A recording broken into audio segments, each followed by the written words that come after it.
magsasadula tungkol sa paggalang sa buhay.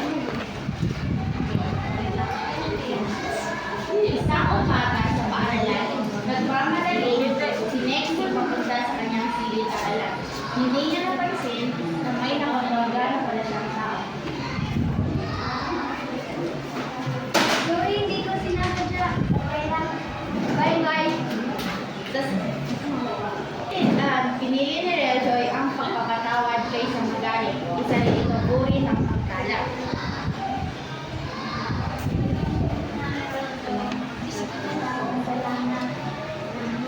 Sa simpleng pagtulong, napakita ni Reljoy ang paggalang at malasakit sa kapwa.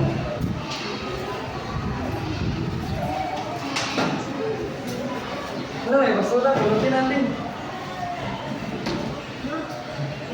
Tama-tama, meron.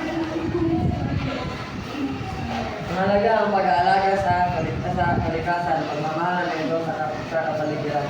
Ang paggalang ay hindi lang para sa tao, kundi pati para sa kalikasan. Hindi gawain ito na makita sila ng malasakit at disiplina. Sa pagtulong, pagpapatawad at pangangalaga sa kapaligiran na ipapakita ng bawat isa ang tunay na kahulugan ng paggalang. Go! Okay.